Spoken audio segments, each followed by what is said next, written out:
जबरदस्त काफिला इस वक्त गुजर रहा है। इस काफिले इस समय चुनावी माहौल किस तरह से गर्मा गया है। यह काफिला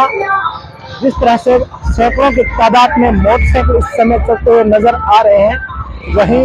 यहाँ जो है काफिले में ट्रैक्टरों की संख्या भी काफी दिखाई दे रही है और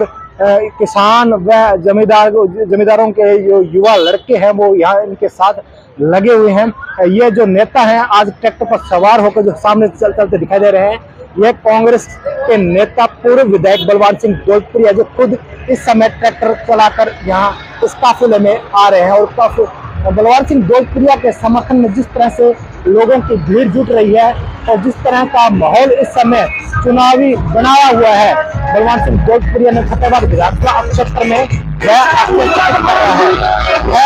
देखने योग्य है कि आगे आगामी जो चुनाव होगा उसमें किसको टिकट मिलती है या नहीं। फिलहाल की जो परिस्थिति है, जो हालात दिखाई दे रहे हैं, वह बलवान सिंह दौलतपुरिया के पक्ष में साफ नजर आ रहे हैं। इस समय सैकड़ों के तादाद में वाहन इस लगातार पंक्ति आप देख रहे होंगे, इस तरह का काफिला चलता हुआ यहाँ चुनावी माहौल गर्मा गया है। और जिस तरह से बलवान सिंह दौलतपुरिया लगातार अपनी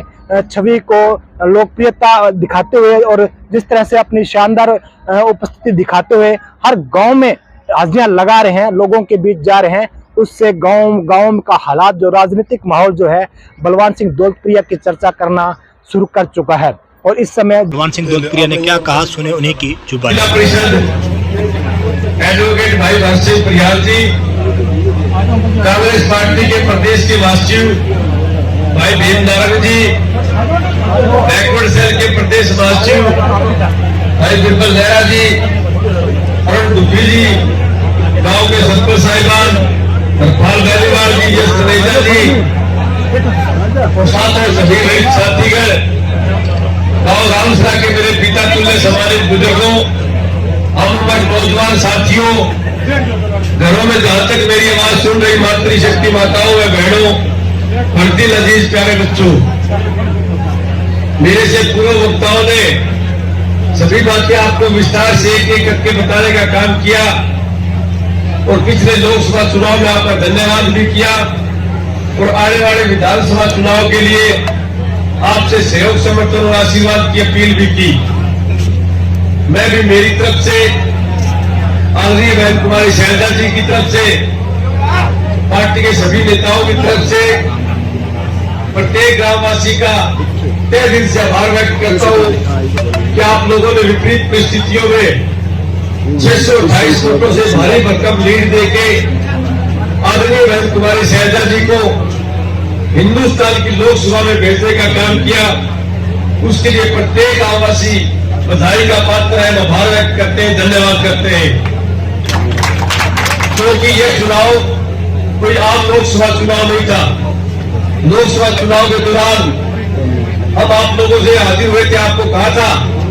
कि ये लोकसभा चुनाव कोई आम लोकसभा चुनाव नहीं है। ये लोकसभा चुनाव तय करेगा कि हिंदुस्तान में बाबा साहब भीमराव अम्बेडकर का संविधान चलेगा या मोदी का बनाया हुआ संविधान चलेगा। और ये संविधान ये भी तय करेगा कि आने वाले समय में किसानों को एमएसपी की गारंटी कानून मिलेगा या नहीं मिलेगा। और ये चुनाव ये भी तय करेगा जो आज महंगाई डाइन बन के खड़ी है उस पर कहीं ना कहीं रोक लगेगी या नहीं लगेगी। और तो हम ये भी कहते थे ये चुनाव हमारी आने वाली नस्ल और फसल को बचाने का चुनाव है। और आप लोगों ने सभी साथियों ने दूरदृष्टि का परिचय देते हुए आने वाली पीढ़ी के उज्जवल भविष्य के लिए, नस्ल और फसल को बचाने के लिए,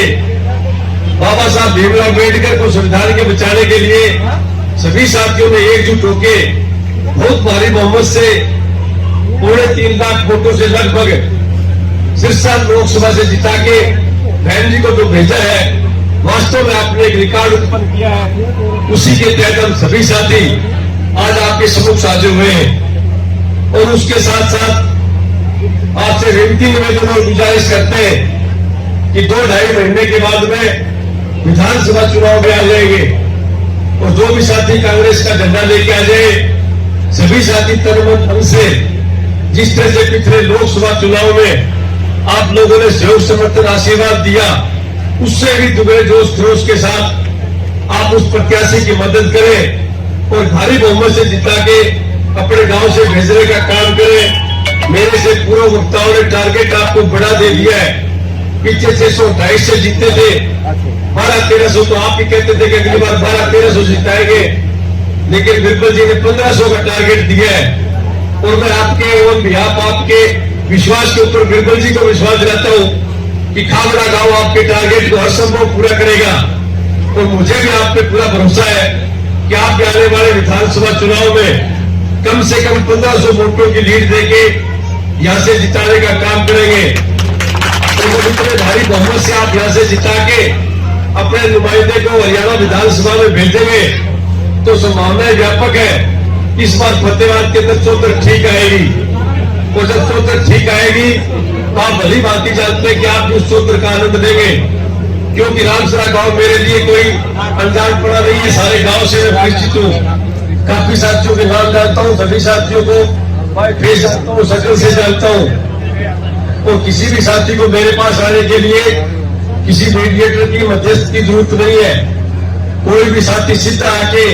कहते कि मैं रामसरा गांव का फलाना मेरा नाम है, तो उस काम के लिए फिर मैं पंजुक्ति नहीं डालता, क्योंकि रामसरा गांव तो एक तरह से अपनी हर बार एक ऐतिहासिक गांव है, क्योंकि रामसरा गांव को भट्टू बनाता है। यहां से तो हवा चलती है तो 27-28 गांव भट्टू बना के हैं, इन सभी गांव को आप प्रभावित करते हो। जब भट्टू मंडी के अंदर जिक्र चलता है कि चुनाव माहौल कैसा है, तो वहां पे जिक्र आता है कि रामसरा के माहौल है। तो रामसरा गांव की बड़ी भारी जिम्मेवारी है, क्योंकि सारे गांव की हवा दूसरे गांव में प्रभावित करे, पूरे कार्यकर्ता की और भी ज्यादा जिम्मेवारी बढ़े कि ज्यादा मेहनत करा। आस पड़ोस के गांव में जो फ्रेंड सर्कल है, जो रिश्तेदारी है, जो मित्रगण है, पर सारा मुख्य धारा में लेवा और एक वोट कांग्रेस पार्टी के पक्ष में डलाना काम करा। तो सारे साथियों को निवेदन है कि 2-2.5 महीना के बाद में जब भी चुनाव आए तो सारा साथी एकजुट हो गए, समर्थन करियो ताकि भारी बहुमत तो जीत गए। और मैं भी सोचता हूँ का भारी बहुमत तो जीता तो सूद ठीक ठाक बैठ जाए तो बधाई देगा। बधाई देने में एक ही काम होगा कि काम करेगा तो ही बधाई मिलेगी।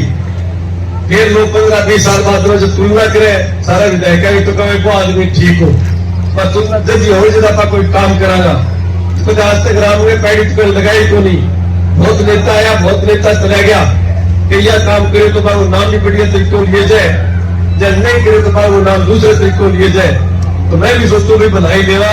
कि रामसरा गांव का अपने भरगो गांव है। और भी गांव में चिंता की बात तो नहीं भाई, किसी भी गांव में कोई देखी हो जाएगी। मैं सोचता हूँ एक ढंग सूद साथ ठीक बैठ जाएगी तो फतेहाबाद विधानसभा में इतना काम करागा कि आने वाला विधायक के खातिर शायद ही कोई काम छोड़ जाएगा। इतनी आपको विकास कार्य करावा चाहे काम नौकरी लगाने की बात हो, चाहे तो अपने ढांडियाबाज के दिन समस्या है, कहेगा लाइट को नहीं, कहेगा रात पक्को को नहीं, कहेगा वाटर सप्लाई को, पानी को नहीं। मेरी भी सोच है ढाणी में रहने वाला आपको 3 सुविधा मिलनी चाहिए। पक्को रास्ता मिलना चाहिए, पानी नहरी मिलना चाहिए, लाइट मिलनी चाहिए, क्योंकि लाइट के बिना काम हो जाता है। और पक्को रास्ता प्रयास करे जो स्कूल वाली बहन है प्रत्येक ढाणी जाओ रास्ते में आए तो ढाणी बहन को जब दिक्कत आवे। और तीसरी बात है जो पानी है निश्चय का पानी ठीक होने तो प्रत्येक अपने वाटर सप्लाई जाना चाहिए। तो मेरा धर्म वादो है कि फतेहाबाद विधानसभा से ढाणी कितनी दूर है,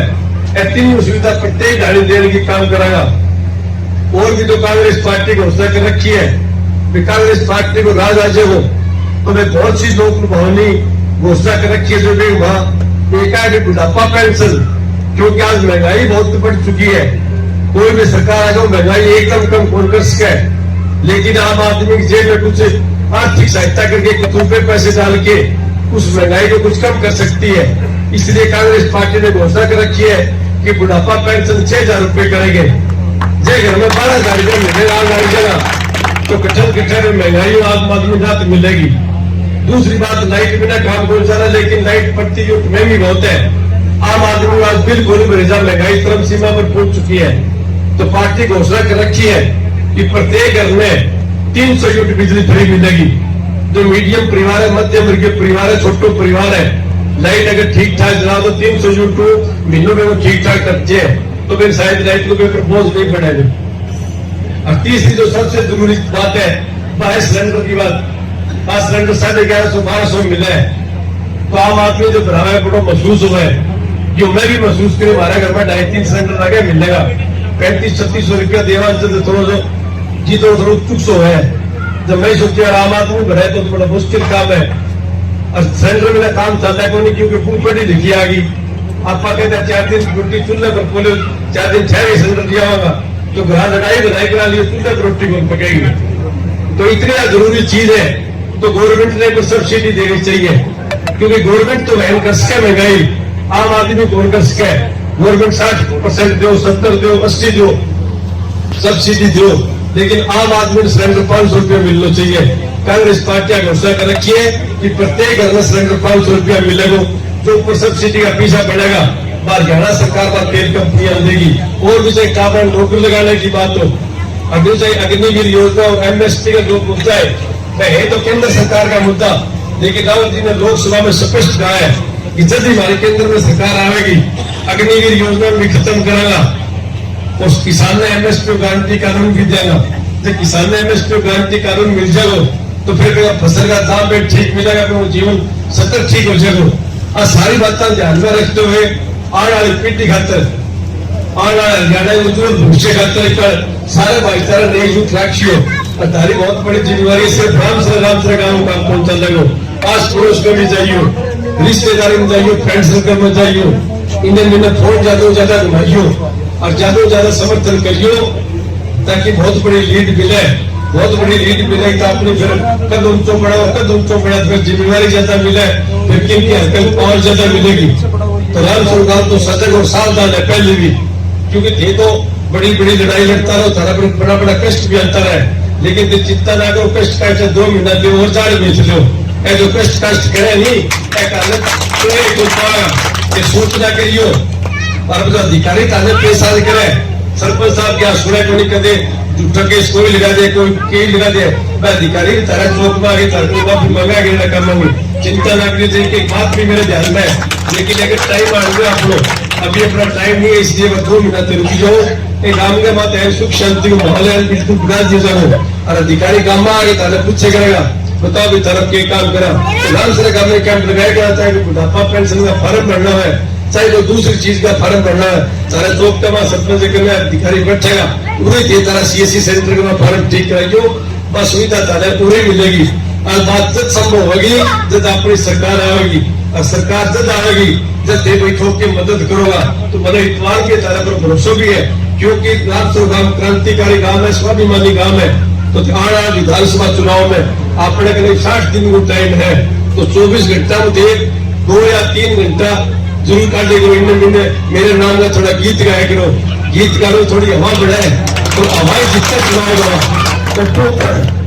तो मंडी में जाओ 2 घंटे गीत गा दिया करो ठीक लगे तो और इन्हें चूड़े चौक पर बैठो खोतरी पर बैठो 4 आदमी बैठो तो ठीक बात करे तो एक बार सर्वे फिर तो मैं भी सारी बात सुनाए तो आप सर्वे भी ठीक जाओ क्योंकि आज तक टिकट देने का आधार सिर्फ सर्वे है चाहे आदमी सर्वे में नाम ठीक जाओ फिर कितना जाओ ज्यादा मजबूत बनेगा तो सर्वे तक ठीक जाओ तो भाई गीत ज्यादा गाया जाएगा तो सारे भाईचारा ठीक ठाक चलिए भाई और लेकिन बना के जो मान सम्मान बनाए जो इज्जत बख्शी बेहतर मैं सारे भाईचारा को बहुत धन्यवाद करूं। काली जीवराव बात हुई मैं वो जी कई दिन अगर लोकसभा चुनाव के बाद में आया को नहीं तो गांव में आने की सलाह सेती तो भाईचारा धन्यवाद कर दिया खेती चाप पी लिया मैं तो मान कहे 20-30-40-50 आदमी इकट्ठा कर लिया भाईचारा मिल जाएगा लेकिन मनाओ को पुत्र भगवत तो तकड़ो प्रोग्राम करते हैं सारे भाईचारा को मिला देगा। आज थोड़ा मैंने बढ़िया मौका दिया सारे भाईचारा जाके मैं 2-4 गांव पूछो ट्रैक्टर में बैठे फराणो कौन दिखियो वो अंतर देखो तो देख लियो एक तो सीताराम लाल गांव में बैठे 2-4 बैठे मेरे को नहीं है कभी इन मेरे क्या कदे कि मुश्किल हो जाए कि मेरी गलती हो गई 5 साल मेरे आदमी कठिन है गलती हो जाए लेकिन मैं गलती ने या मन में ना रखे कोई बात हो तो मैंने बता दी उसका मेरे कोई गलती हो वे कहते मैंने माफी दे आगे आप बात बिना बैठे आप अपने आप से सल्टा लेगा कोई तीसरा आदमी की आपको जरूरत को नहीं, लेकिन सारे भाईचारन एकजुट रखियो और आना है 2.5 महीना बाद में जो विधानसभा चुनाव है फिर दब की मदद करियो और गांव में भारी बहुमत जिता के भेजियो। फिर मेरा काम है चिंता ना करियो, फिर थारो एक एक कष्ट काटना काम करूंगा पूरे बता के जो मान सम्मान बढ़ाए इज्जत बख्शी जो मेरे मान सम्मान में जो क्या चांद गया वे घर तक गांव सारा गांव को तय दिनों भार व्यक्त करूँ।